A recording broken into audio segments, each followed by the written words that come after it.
And welcome back to the NFL Combine. You're here listening to ESPN Radio and Steelers Nation Radio. I'm Dale Lolley, Steelers Radio Network, here with Matt Williamson of the Steelers Radio Network. And we're pleased to be joined by Greg Cosell of NFL Films. And we appreciate you coming Good on to be with us. you guys. Yeah. So, Greg, I heard you've been doing a podcast with a friend of mine, a high school buddy of mine, Keith Cosell. Okay. And I was listening At today. NFL Films, yeah. Yeah, I guess you guys are across the hall from one another. We are. And I learned today that you are the most senior employee of NFL Films now. That's unbelievable. Just finished my 38th season at NFL Films. Wow, that's unbelievable. Yeah. And congratulations. It's been phenomenal work. I've been watching the matchup show forever. Learned a ton from you over the years. It was fun being on it this year. Really enjoyed being on it. This is the first year you were behind the camera. You were in First front of the year camera. I was in front of the camera. I created it with Steve Sable in 1984 and have executive produced it pretty much every year since. There was no X's and O's shows back then. And that was the fun. When Steve Sable first came to me, he kind of had this idea because ESPN was in its infancy back then. Mm-hmm. And they were looking for programming, any kind of football programming, and they pretty much gave us carte blanche. And Steve kind of came to me and said, hey, we have an idea for a show. It's your baby. Just run with it. Do whatever you want. That's right up your alley. So it was kind of great. Yeah. So I'm sure if I look back at some of those shows the first 4, 5, 6 years, I'd probably, want to close my eyes, cover my eyes. But that's the way you learn. Yeah, absolutely. I want to talk Steelers with you, especially defensive X's and O's, the loss of Shazier. What did it mean? I mean, a zone-based team that got a lot slower, a lot more athletic at the second level, but even more than that, like we were talking earlier, that when you play the Patriots, there's so many teams now, they try to get you in mismatches. Yep. And if you have Vince Williams and Spence out there, that's pretty easy to target those two as opposed to a Shazier. And it's funny you mention that, Matt, because I think the NFL game in some ways as a whole, and Steelers were negatively impacted by it. You see so many teams now working the middle of the field in the short to intermediate areas because linebackers are very often mismatches now, and particularly inside-type linebackers.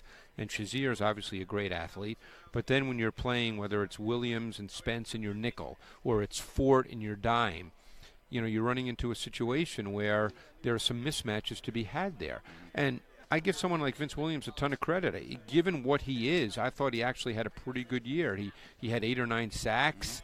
There were stretches where as a blitzer in their nickel, he was very, very good running over backs.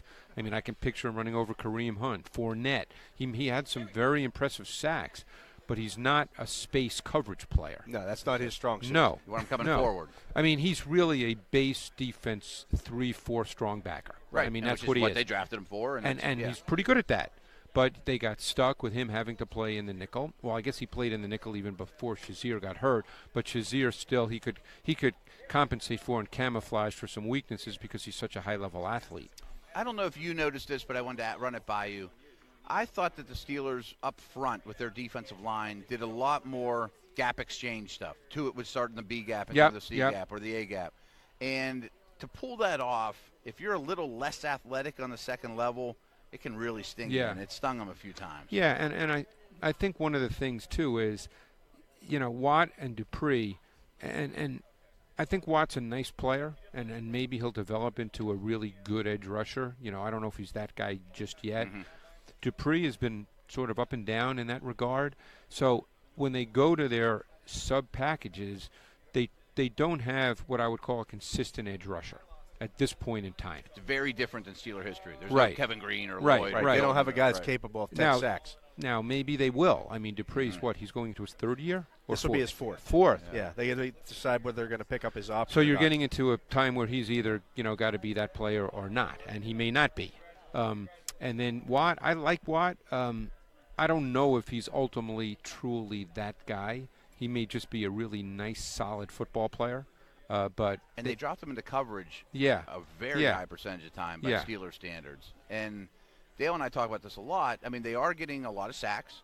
They did get a lot. See, that's the thing, though. They did sack the quarterback. But they don't have that edge presence. It's no. kind of a catch-22. So what now. happens is you scheme it, and they did a really good job with that because, as you mentioned, they did a lot of different things, which they do. And Hayward and Tuitt are really good players. And very good players. So it's not that they can't rush the quarterback. they did start to play more man this year. I mean, and toward the end of the year, and I think that's something they realize they have to do. In fact, that New England game was a great example of that, because in the game, I believe the playoff game last year, we charted it, they played 90% zone, and this year in against New England, they played something like 75% man, because they recognized they couldn't play New England that way. But, they're going to have to be able to play man coverage. At some point in this league, you have to be able to play man coverage. And I think a year ago, we talked about this so much last year, it was a huge priority for them. That I think Artie Burns was drafted to be a man coverage corner. Which he really was in college. Right. Yeah. And he struggles in zone and recognition and things like that. So I think it's coming, but early in the year they didn't have to play much man. So they were winning and they were beating lesser quarterbacks. So I think it's still developing. Well, I think look, my sense is they're theoretically built. Not that they don't want to play good defense, obviously. Sure. They're built to score points, to theoretically play from ahead, be able to get teams in one-dimensional situations, to be able to rush the quarterback. Mike Hilton this year, I think off the slot, I don't know, have numbers obviously in front of me, and I don't know if you guys know it, but I would bet that as a slot corner, I would bet that there was not another slot corner who blitzed as much as Mike Hilton. I would say that's probably correct. I mean, he was coming at least, I want to say 5 or 6 times a game. Oh yeah, he came a lot, and it wasn't necessarily the sacks that he got, but he did have a 3-sack game. Right. But it was the pressure that he created that was able to be effective in that role. And people look at that differently, and they say, well, but they couldn't stop the run. And I've covered the team for 25 years.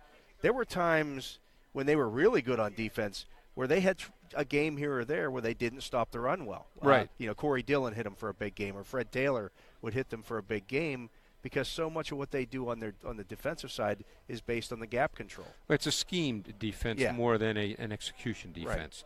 Right. That's what it's kind of. It's probably always been that way to some degree. Going back to the Blitzburgh days, I guess you go back to those days as well. Yeah.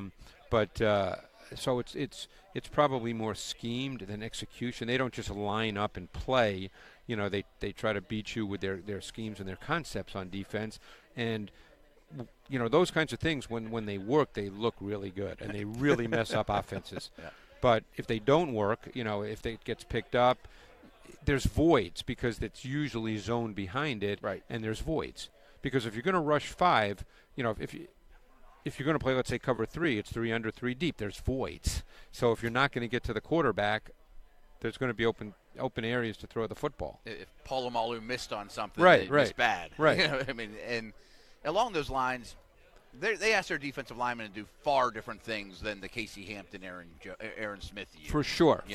Could you tell our listeners a little more about that? Well, people think they need to go get a Casey Hampton to stop the run. That's not going to Well, happen. I mean, look, obviously teams, there's really 2 separate defenses for teams these days. It's their base defense, where they'll play Hargraves, who I kind of like the player, but he's going to play in their base 3-4s, their nose or their nose shade.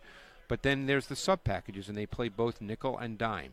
And what happens is nickel and dime is where you get the different fronts, the different looks, the different movements by defensive linemen and linebackers. And we talked about Mike Hilton, as a blitzer. So you end up with different alignments, players lining up in different spots, whether it's Tuitt or Haywood. They're not just going to line up in one spot.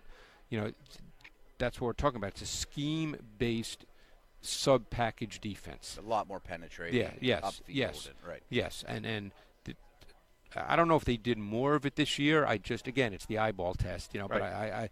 But they stunted a lot this year. They did a lot of that. You mentioned the gap exchanges where guys start one place and move to another.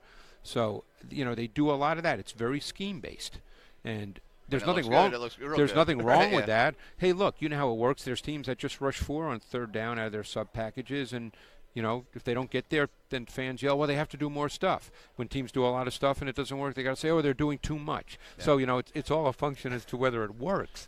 But that's the way they play. They're scheme-based. I always use the example of when I was at Pitt, we played against the U when they were the U. Right. They weren't scheme-based because they had better players. They had better players. Which reminds me, I'm sorry to interrupt. I got to tell you a great story. A very good friend of mine went to a clinic where Steve Spurrier was the main speaker, and this was back when he was, the the ball coach at the Florida. Old ball coach, the old ball coach at Florida. So, of course, you get a lot of younger coaches, smaller school coaches who go to these kinds of clinics. So Spurrier is explaining very simple stuff. That, they were running screens, wide receiver screens back in the day when not a lot of people were running wide receiver screens. Right. Now everybody runs it, of course. So, coach raises his hand from a smaller school and, wants to ask him a question about the screen and the subtleties of it and the nuances of it. And, Spurrier, and I can't do Spurrier, but, you know his accent. He says, well, the difference is when you call a screen, your guy gets tackled for a 3-yard gain. When I call a screen, my guy runs 60 yards for a touchdown. He's a first-round pick. Yeah. 5-star recruit, right. Yeah. I got Chris Winkie playing quarterback, but it doesn't matter. Right, I got 7 NFL receivers on my roster. Right. We had talked a little off the air. Lev Bell. I mean, he's going to be the biggest topic in the Steeler nation right now. And I feel like I'm a little on an island saying I think there's a chance we've seen the best of him in his career. I mean, he was better a year ago to me than he was this past year, and he has an unbelievable amount of wear and tear on his body. Yeah, and we can debate, the player. He was not a big player this year, only 3 runs over 20 yards. Even late in the year, we wanted to do a piece on the matchup show on him as a receiver, and we went through all his targets, and even his targets, I mean, it was a lot of screens. Even when he was split, it was quick throws. He wasn't really running routes. He's become a volume producer. Correct. Yeah. Correct. So I was almost surprised by that because, obviously during the season you're seeing each game in its given week. You're not. Sure. So we got to the end of the season, then you pull up all of his targets in one list and you watch them and you go, wow, God, there's not a lot there. So now you have the debate. Obviously, he's a sustaining type runner, but he only averaged, I think 3.9 this year. Yeah, I mean, 3.9. So, and then you get into the macro discussion, the larger discussion of the value of backs in the NFL, which, over the last number of years, a lot of people have discussed. A lot of people think backs don't have big value anymore. You don't need to draft backs high. I think if a guy's a true game changer, I would disagree with that. I don't think it's a mathematical. You got a chance to draft Saquon Barkley this year. You draft Saquon Barkley. Yeah, I mean, Ezekiel Elliott was a game changer for the Cowboys. Right. I don't think the Rams are disappointed with Gurley. Yeah, right. So I don't buy the argument that you don't draft a back or you don't look to sign a back if you think he's a game changer. The question I think you're really asking is Bell at this point a game changer? Or is he just now a solid NFL back? And if he's a solid NFL back, are you dishing out big bucks for a solid NFL back? Yeah, and to go back to the beginning of our conversation, with offenses attacking the middle of the field, there's a lot more dynamic tight ends. Evan Ingram. Right. There was not a role for Evan Ingram 20 years ago. No, not for a 230-pound tight end. Or Christian McCaffrey. Right. And that makes it makes quarterbacks' lives easier. Right. And I don't think Bell makes Ben's life easier as much as he used to. Right, and that's fair. And I'm curious to see with the new coordinator if there are some changes in their approach, because I always viewed their pass game, and we always used to struggle to find really good plays. And when I say plays, I mean schemed plays, pass game concepts, because they were very individual isolation route based. Okay. And I'm curious to see, a new coordinator, I know he's been there, but new coordinators always have their ideas that they tweak, they want to put in new stuff.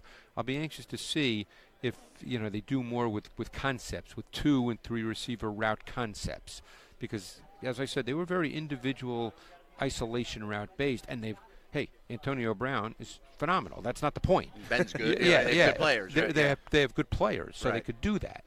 But I've heard you talk about that a lot, and I bet some of our listeners don't quite get what you're saying. But if you watch the Rams or Shanahan, correct. This play leads to this play that leads to this play. The concepts are. I don't explain it nearly as well as you do. You always say that some teams call plays and other teams have concepts. Right. Well, it's in the pass game. Very often, what you'll see is let's say you're working to the wide side of the field, where you often have 3 receivers to the wide side of the field. So all 3 routes work together at different levels. So now, obviously, if the defense is playing man, guys have to win and all that. But if it's zone, the routes work together to attack and break down zone coverage, whether it's cover 3, quarters, cover 4. They work together to break down zone coverage so they present a defined read and throw for the quarterback. For a Jared Goff, right, who's learning. Correct. Yeah. Correct. What isolation routes are is you pretty much line up on the outside or on the inside, if you have a slot guy, and he's basically running and working against the defender in front of him. Our guy's going to beat your guy. Right, because even if it's zone, if it's cover 3, if routes run outside the numbers, that corner is matching up man-to-man. Even if it's a zone-based concept, he's matching up man-to-man outside the numbers. We see all the matchup zones. Because that's his third of the field. Mm-hmm. So they run a lot of individual isolation routes where they just line up. Their receivers expected to run the route and win. The Packers have been kind of notorious. They've done a lot of that. And it shows to me the greatness of Rodgers to sort of overcome those things. That they don't scheme a lot up to make his life easy.